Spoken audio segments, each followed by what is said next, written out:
मेरे साथ इस वक्त राजीव रंजन भी जुड़ चुके हैं जेडीयू से। राजीव जी, आपका भी स्वागत है। थोड़ा देर से आप ज्वाइन कर रहे हैं हमें।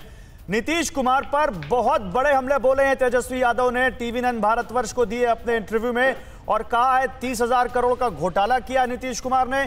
कुर्सी से आखिरी प्यार है उनका, ना सिद्धांत है ना विचारधारा है, कुछ नहीं है।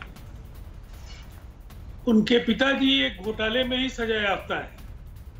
जब इंसान तो इंसान, जानवरों को भी बख्शा नहीं गया था। वो कहीं ना कहीं विश्व के सबसे खतरनाक और दुर्भाग्यपूर्ण घोटालों में से एक, उस घोटाले के महानायक हैं लालू प्रसाद जी, और इनके पुत्र ने पालने में ही अपने लक्षण दिखा दिया। ये IRCTC में इनको नामजद किया गया है। मुझे लगता है भ्रष्टाचार को लेकर के राजद का अगर पर्यायवाची शब्द अगर भ्रष्टाचार रखा जाए तो अतिशयोक्ति नहीं होगी, और वो पार्टी अगर भ्रष्टाचार को लेकर के सवाल खड़े करे, इससे शर्मनाक और दुर्भाग्यपूर्ण नहीं। लेकिन राजीव रंजन, अगर लालू प्रसाद ने कुछ किया तो उनको सजा हो गई, ठीक है। तेजस्वी यादव सीएम कैंडिडेट है, उनके ऊपर तो कोई जुल्म अभी तक साबित नहीं हुआ है। नहीं, साबित होने से मैंने तो ये केवल उनके आरोपों का जवाब आपको दिया है। मैं आगे बताऊंगा कि उनकी महत्वाकांक्षाएं क्या है और जमीनी आधार क्या है।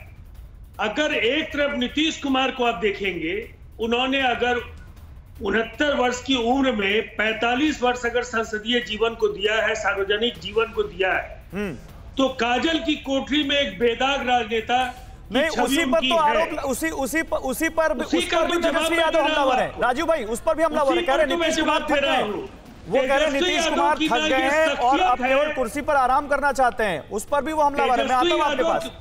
मैं आता हूं आपके पास, लेकिन तेजस्वी ने क्या कुछ कहा है एक बार अपने दर्शकों को और बताते हैं। तेजस्वी ने कहा है कि हमारे गठबंधन में नीतीश सरकार की स्थिति अच्छी थी।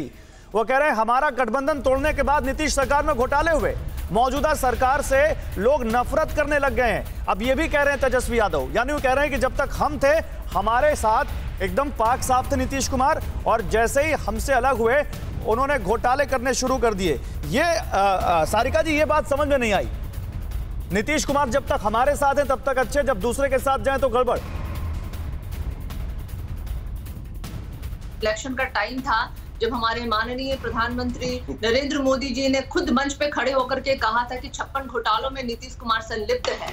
लेकिन दुर्भाग्य है कि जिस देश का प्रधानमंत्री खुद उन 56 घोटालों के बारे में बात कर रहा है, बावजूद इसके उन घोटालों पे कोई जांच नहीं बैठ रही है, तो ये कहीं ना कहीं ये प्रश्न चिन्ह लगता है। क्योंकि अब इन दोनों की गठबंधन है तो जाहिर सी बात है, अब हम समझ सकते हैं कि क्या मजबूरियां रही हैं, केंद्र की भी मजबूरी है जो वो बोल नहीं पा रहे हैं, और कहीं ना कहीं नीतीश कुमार भी जो है ना उन डर और अभाव में हो सकता है कि ये सारी चीजें निकल के नहीं आ रही है। लेकिन निश्चित तौर पे 10 तारीख के बाद वो तमाम जो घोटाले, 60 घोटाले अभी दिख रहे हैं, 30,000 करोड़ के जो घोटालों का अभी अनुमान लगाया जा रहा है। अरे लेकिन सारिका जी, आपको ये ज्ञान तब हुआ जब नीतीश कुमार अलग हो गए। अड़ी सोमवार से शुक्रवार शाम 6 बजे सिर्फ टीवी9 भारतवर्ष पर।